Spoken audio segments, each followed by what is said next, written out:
함께 읽으신 시편 146편부터 마지막 절인 시편 150편 이 5편의 시는 되게 신기합니다. 뭐가 신기하냐면은 할렐루야로 시작해서 할렐루야로 끝나는 시가 바로 시편 146편부터 150편까지의 시입니다. 그래서 이거를 일명 할렐루야 시라고 불려지기도 한다고 합니다. 보셔서 알겠지만 이 146편 맨 위에 보면은 이 시의 표제문이 없습니다. 그러나 히브리어로 된 이 구역 성경을 헬라어로 번역한 70인 성경이라는 곳에 보면은 거기에 할렐루야, 학개와 스가랴의 시라는 형식으로 이렇게 또 기록되어 있다고 합니다. 대부분의 구역학자들은 이 내용이 이 유한한 인간이 서로를 의지할 것이 아니라 하나님만 의지할 것을 초점에 맞추어 있다는 점에서 이 시편이 기록된 게 아마 포로기 이후에 기록되지 않았을까. 그래서 이 본국에 돌아와서 이 주체할 수 없는 기쁨을 노래하지 않았을까라는 그런 추측을 했다고 합니다. 그래서 이 이스라엘 백성들이 할렐루야라고 이 고백할 수밖에 없는 것입니다. 우리 성도님들 할렐루야 뜻 아시나요? 할렐루야. 할렐루야 뜻 뭐죠? 하나님을 찬양하라요. 예, 맞습니다. 이 찬양하다라는 뜻의 이 할랄이라는 뜻과 하나님 이 야훼 야 이거 합쳐져서 할렐루야라고 된 합성어입니다. 이 말씀을 시작할 때도 우리가 읽었듯이 이 할렐루야로 시작하고 이 끝마칠 때도 할렐루야로 마치는 것이 이 그들의 언어 속에서 하나님에 대한 진정한 찬양의 모습이 이 마음에 담겨져 있는 것입니다. 우리 사랑하는 성도님들의 삶 가운데서도 할렐루야로 시작해서 할렐루야로 끝나시길 간절히 소원합니다. 네. 우리가 삶을 살아가 보면서 깨닫는 것 중에 있는데 우리 성도님들도 아마 많이 깨달으셨을 것 같은데요. 말의 습관이 참 중요하다는 것을 깨닫게 됩니다. 어떤 사람은 말들을 하실 때 꼭 끝에 이런 말을 붙여. 죽겠네. 아, 나 죽겠네. 아, 안 죽겠네. 막 이렇게. 근데 죽어요, 안 죽어요? 사실상 죽진 않아서 잘만 살아계시던데 그분. 죽겠네. 예. 뭐가 죽겠다는 거죠? 자기의 삶을 살아가는 그 상황이랑 환경이 그만큼 힘들다는 표현으로 죽겠다고 표현하시는 것 같습니다. 그래서 저는 그거를 이제 예전에 좀 이렇게 돌이켜서 돌려서 좀 이렇게 표현했으면 좋겠다라고 이제 제가 예전에 청년들 도왔을 때 청년들한테 죽겠다라고 하지 말고 죽게 있다. 이렇게 죽겠다가 아니라 죽게 있다라고 이렇게 해라 차라리라고 이렇게 얘기했던 기억이 나는데요. 이스라엘 백성들 역시 이 포로로 갔을 때 그 먼 타국에서 마음이 상했거나 심지어는 병들고 죽었었습니다. 그러나 그 좌절된 환경 속에서 그들은 죽겠다가 아니라 할렐루야를 외치고 있는 것입니다. 그들은 자신들의 좌절된 상황만을 바라본 것이 아니라 그들의 평생 가운데 함께 하시고 인도하시는 하나님의 전능하신 손을 경험하고 깨달았던 것이었습니다. 그래서 1, 2절에 이렇게 고백하고 있습니다. 우리 함께 읽어보겠습니다. 1절입니다. 시작. 할렐루야 내 영혼아 여호와를 찬양하라. 나의 생전에 여호와를 찬양하며 나의 평생에 내 하나님을 찬송하리로다. 아멘. 1절 끝에 보면은 찬양하라 라고 하는 이 문장은 이 다른 시편에서도 볼 수 있듯이 이 명령형입니다. 찬양하라. 그러면은 이 명령형은 어떻게 해야 되는 거예요? 해도 되고 안 해도 되는 것이 아닌 반드시 해야 되는 이 명령조인 것입니다. 찬양은 우리가 하나님께 드려야 될 마땅한 의무이자 본질임을 기억할 수 있길 우리 성도님들 간절히 바랍니다. 그래서 선지자 이사야는 이렇게 선지자 이사야서에 말씀하고 있습니다. 43장 21절에 이렇게 말씀하는데 제가 한번 읽어보겠습니다. 이 백성은 나를 위하여 지었나니 나를 찬송하게 하려 함이니라. 아멘. 하나님을 찬양한다는 것, 하나님을 찬양하는 것은 단순한 것이 아닙니다.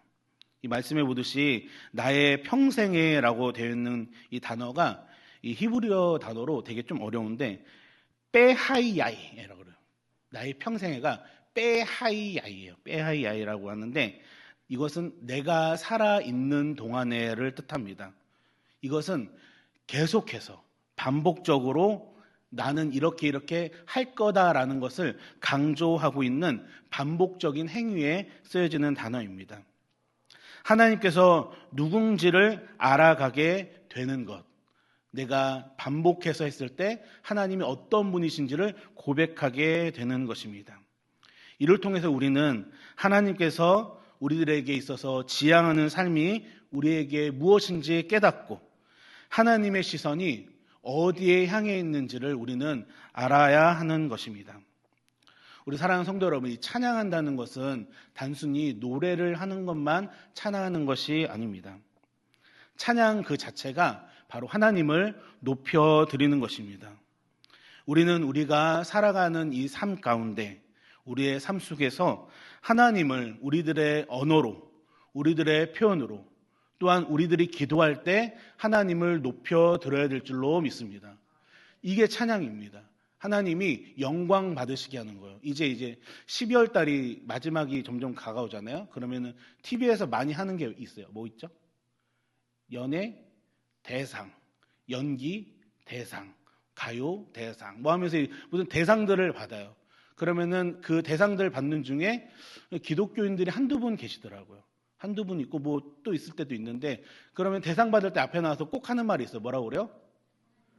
하나님께 영광 돌립니다 라고 이렇게 얘기하는 모습을 보는데, 이게 찬양 드리는 겁니다. 뭐 멋있어 보여서 모이려고 그런지는 잘 모르겠는데 저는 종종 상상을 해봐요. 정말 멋진 기독교인이 그 자리에서 복음을 전하면 좀 어떨까. 실은 그런 가수가 있었어요.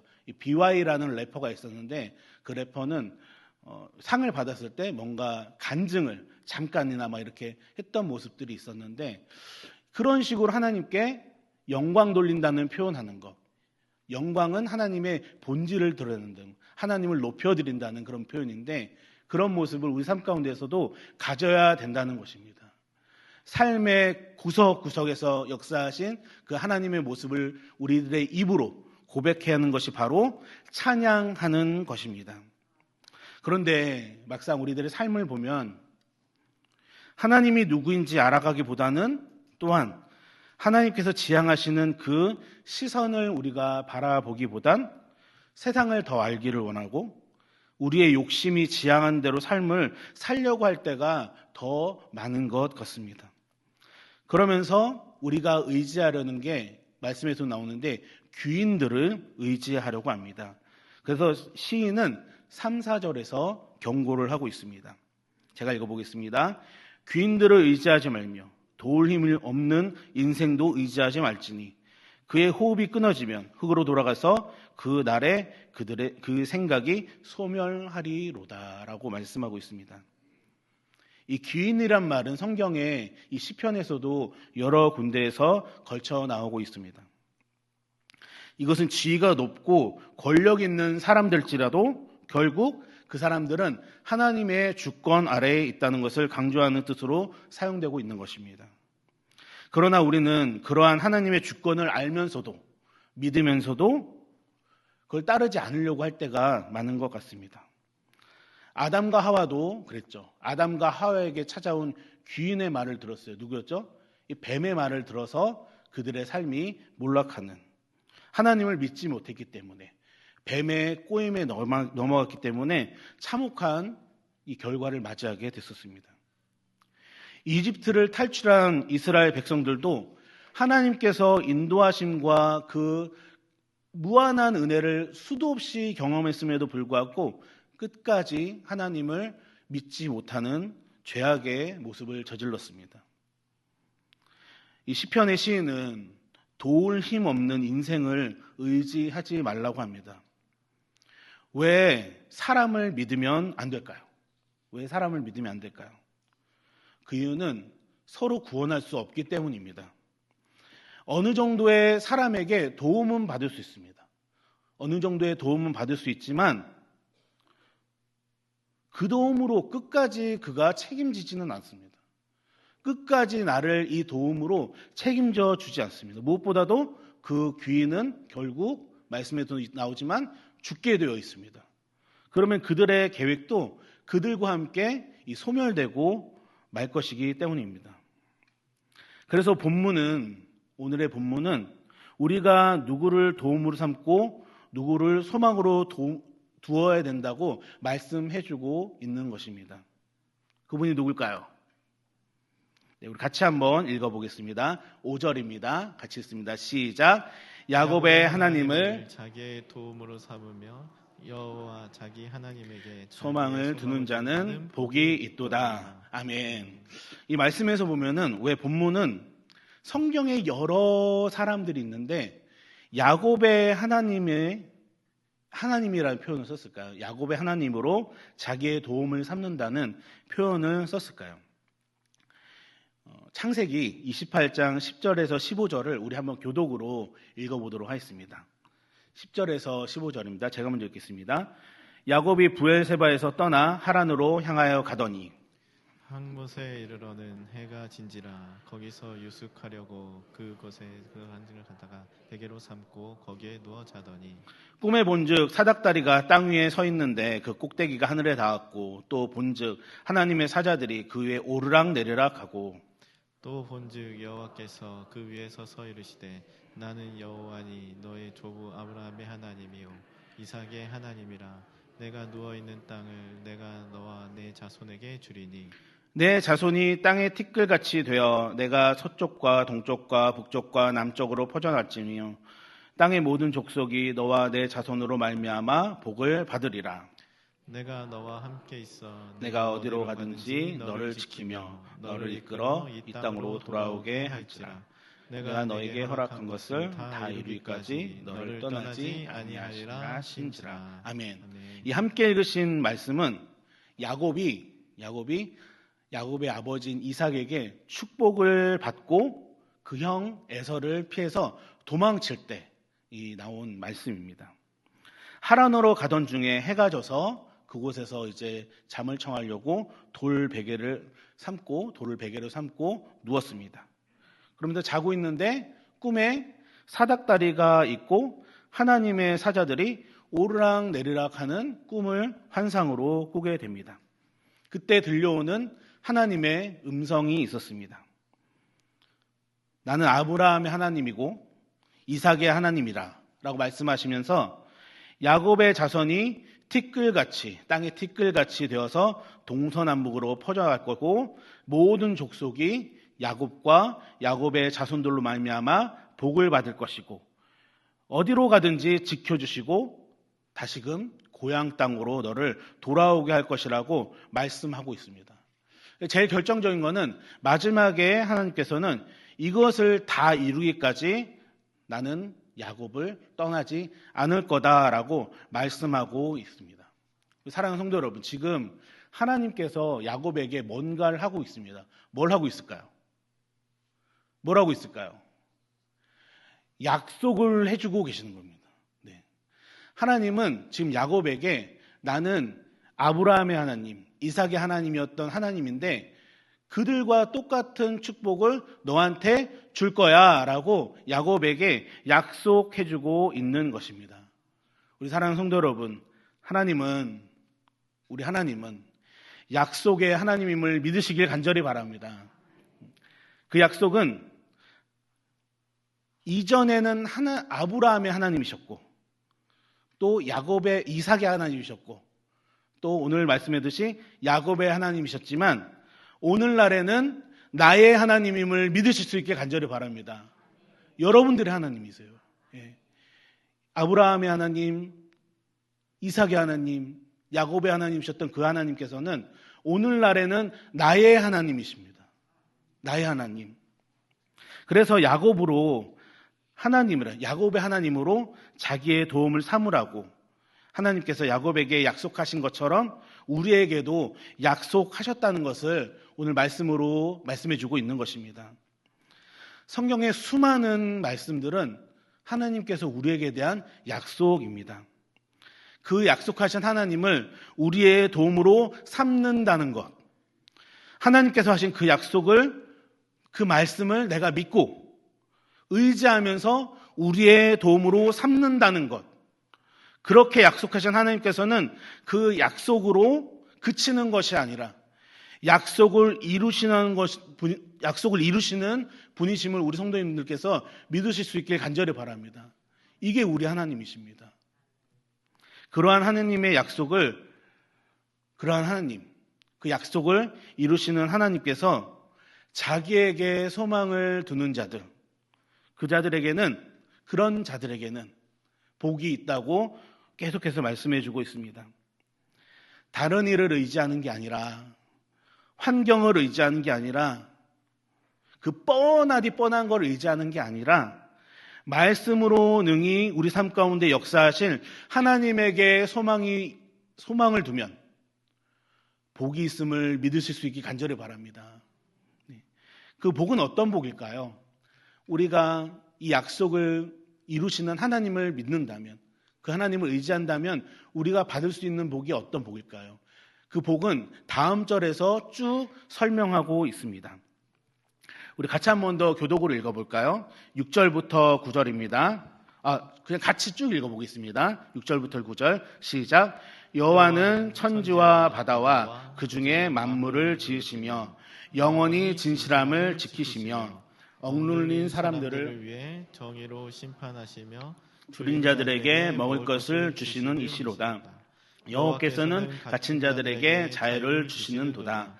여호와께서 맹인들의 눈을 여시며 여호와께서 비굴한 자들을 일으키시며 여호와께서 의인들을 사랑하시며 여호와께서 나그네들을 보호하시며 고아와 과부를 붙드시고 악인들의 길은 굽게 하시는도다.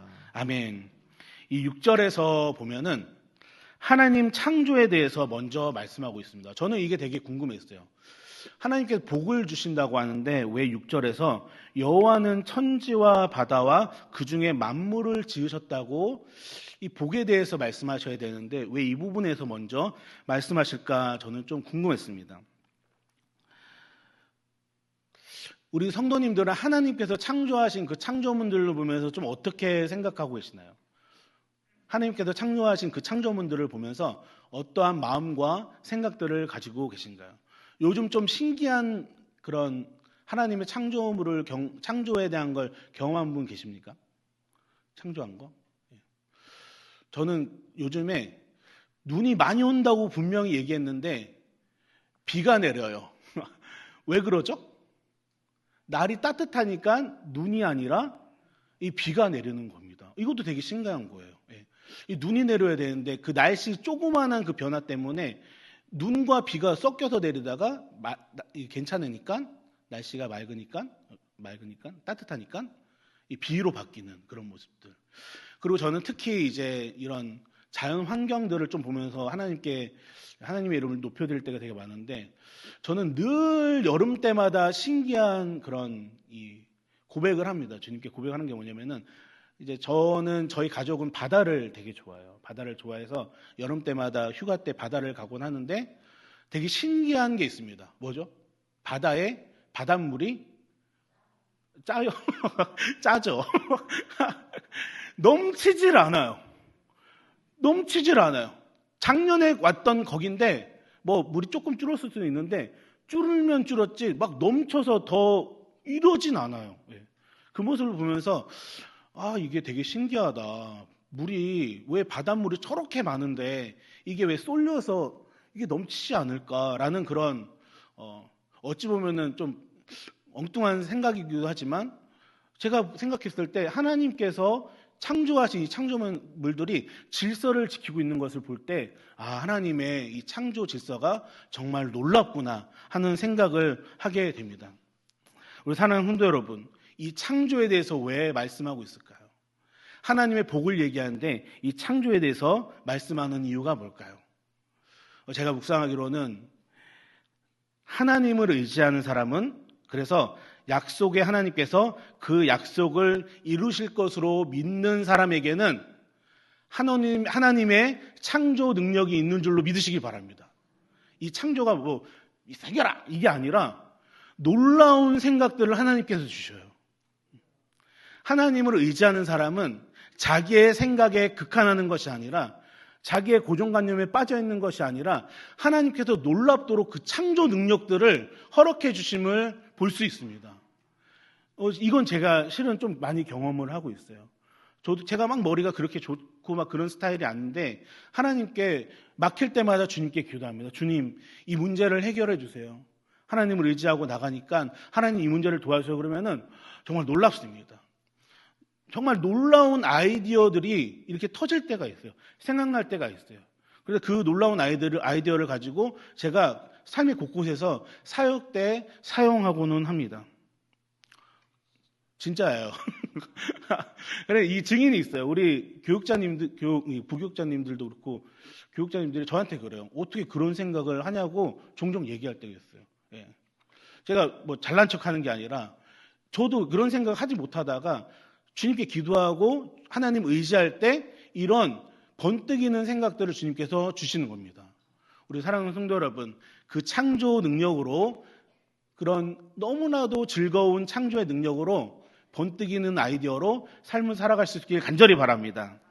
또한 하나님께서 주실 복은 억눌린 사람들을 위해서 정의로 심판하신다고 말씀하고 있습니다. 여기서 억눌린다는 표현은 이 영어로 oppress라고 하는 이 단어인데 억압의 표현입니다.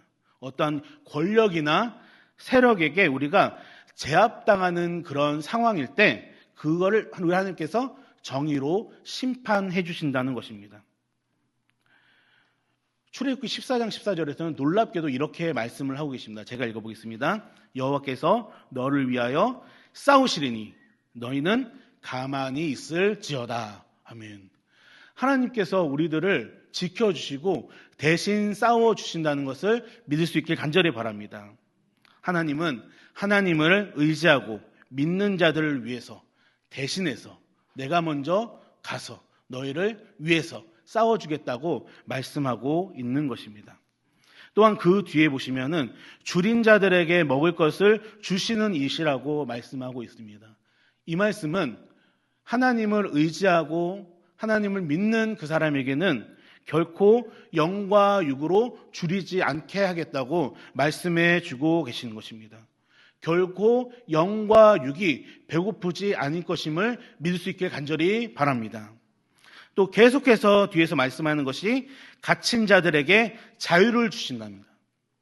맹인들의 눈을 여시고 비굴한 자들을 일으키시고 의인들을 사랑하신다는 것.